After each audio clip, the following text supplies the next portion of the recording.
জয় যিশু। প্রথম পাঠ প্রত্যাদেশ গ্রন্থ হতে আজকের বাণী পাঠ 11 অধ্যায় 4 থেকে 12 পদ।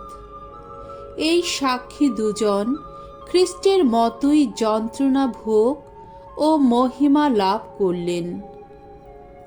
একদিন দিব্য দর্শনে আমি যোহন এই কথা শুনতে পেলাম। এমন দুজন সাক্ষী আছে যারা সকলের কাছে সত্যের বাণী ঘোষণা করবেন।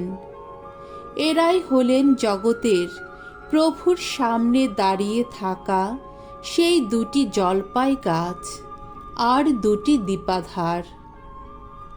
কেউ যদি এই দুজন সাক্ষীর কোনো ক্ষতি করতে চায়, তবে তাদের মুখ দিয়ে আগুন বেরিয়ে এসে তাদের সমস্ত শত্রুকে গ্রাস করে ফেলে।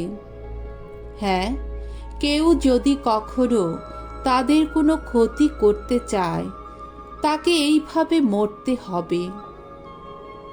তাদের হাতে আছে আকাশকে রুদ্ধ করার ক্ষমতা, যাতে তাদের প্রাবক্তিক বাণী ঘোষণার দিনগুলিতে বৃষ্টিপাত না হয়। এই পৃথিবীর জলের ওপর তাদের এমন ক্ষমতাও আছে যে তারা তা রক্তে পরিণত করতে পারেন। তাছাড়া যতবার ইচ্ছা পৃথিবীর বুকে তারা যে কোনো দুর্বিপাকের আঘাতও হানতে পারেন। কিন্তু সত্যের সপক্ষে তাদের এই যে সাক্ষীর কাজ, তা সমাপ্ত হলেই অতল গহ্বর থেকে উঠে আসা সেই পশুটা তাদের সঙ্গে যুদ্ধ করবে। সে তাদের পরাস্ত করবে আর শেষে হত্যাও করবে। তাদের মৃতদেহ পড়ে থাকবে সেই মহানগরীর রাজপথে, যেখানে তাদের প্রভু নিজেই ক্রুশবিদ্ধ হয়েছিলেন। সেই মহানগরীর সাংকেতিক নাম সদম বা মিশর। সেখানে 3.5 দিন ধরে প্রতিটি জাতি, গোষ্ঠী, ভাষা ও দেশের মানুষ তাদের মৃতদেহের দিকে চেয়ে থাকবে। তা কিছুতেই কবর দিতে দেবে না তারা। পৃথিবীর অধিবাসীরা তাদের মৃত্যুতে আনন্দিতই হবে, উৎসব করবে তারা, একে অন্যকে উপহার পাঠাবে, কারণ এই দুজন প্রবক্তা পৃথিবীর অধিবাসীদের এতদিন রীতিমতো অতিষ্ঠ করে তুলেছিলেন। কিন্তু 3.5 দিন পরে ঈশ্বরের কাছ থেকে প্রাণবায়ু এসে তাদের মধ্যে প্রবেশ করল। তারা আবার নিজেদের পায়ে ভর দিয়ে উঠে দাঁড়ালেন। সেই সময়ে যারা তাদের দিকে তাকিয়েছিল, তাদের উপর নেমে এলো এক মহাভীতি। তখন প্রবক্তা দুজন শুনতে পেলেন, স্বর্গ থেকে কার যেন উদাত্ত কণ্ঠস্বর তাদের বলছে, এখানে উঠে এসো তোমরা। আর সঙ্গে সঙ্গে তাদের শত্রুদের চোখের সামনেই তারা মেঘ বাহনে স্বর্গে উঠে গেলেন। প্রভুর বাণী। ঈশ্বরকে ধন্যবাদ। সাম সঙ্গীত 144 অধ্যায় 1 থেকে 2 পদ, 9 থেকে 10 পদ। ধন্য পরমেশ্বর, ধন্য শৈলাশ্রয় আমার। ধন্য ভগবান, আমার শক্তি শৈল যিনি। আমার হাত রণনিপুণ করে তুলেন যিনি। আমার প্রতিটি আঙ্গুলে যিনি জাগিয়ে তুলেন যুদ্ধের কৌশল। তিনি আমার দুর্গ, আমার প্রতি করুণাময় তিনি। আমার গিরিদুর্গ, আমার মুক্তিদাতা তিনি। তিনি আমার রক্ষা ফলক, আমি নিয়েছি তারই শরণ। তিনি নানা দেশের মানুষকে আমার অধীনে আনেন। ওগো ঈশ্বর, তোমাকে শোনাবো নতুন একটি গান। দশত্রন্তি বিনায় তোমাকে শোনাবো শাম গান। তুমি তো যত রাজাকে যুদ্ধ বিজয়ী করো, তোমার সেবক দাউদের প্রাণ তুমি রক্ষা করো।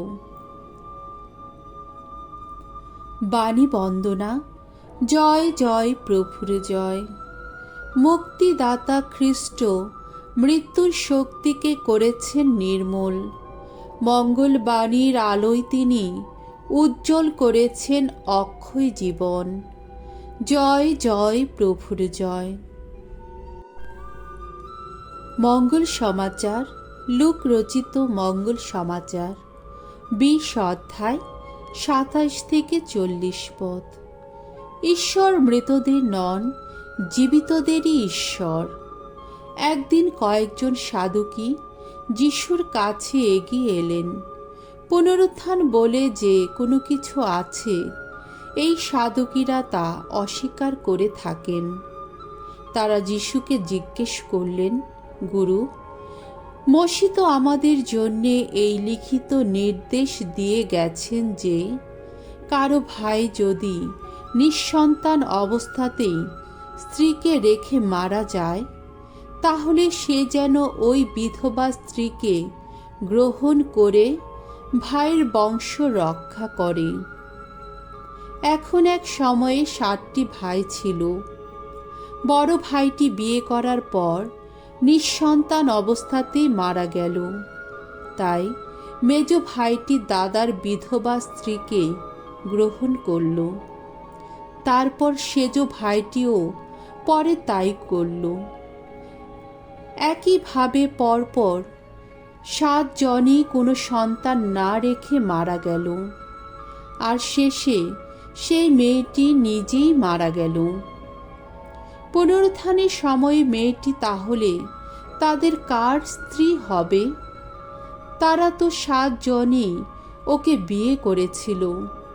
যিশু উত্তর দিলেন, এই সংসারের মানুষ যারা, তারা বিয়েও করে, তাদের বিয়েও দেওয়া হয়, কিন্তু সেই পরলোকে স্থান পাবার ও মৃতদের মধ্য থেকে পুনরুত্থান করবার যোগ্য বলে যারা গণ্য হয়েছে, তারা তো বিয়েও করে না, তাদের বিয়েও তো দেওয়া হয় না।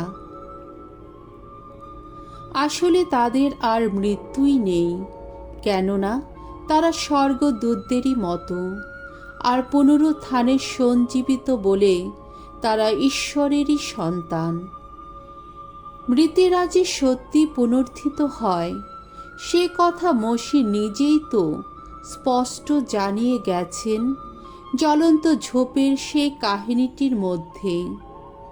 তিনি তো সেখানে প্রভুকে আব্রাহামের ঈশ্বর, ইসাহাকের ঈশ্বর ও যাকবের ঈশ্বর বলেই ডেকেছেন। কিন্তু ঈশ্বর তো মৃতদের নন, জীবিতদেরই ঈশ্বর, কেননা তার কাছে সকলেই যে জীবিত। কয়েকজন শাস্ত্রী তখন বলে উঠলেন, গুরু, আপনি ঠিকই বলেছেন। এরপরে তাকে আর কোনো প্রশ্ন করার সাহস কারও হলো না। প্রভুর মঙ্গলময় বাণী। খ্রিস্ট প্রভু তোমার প্রশংসা হোক।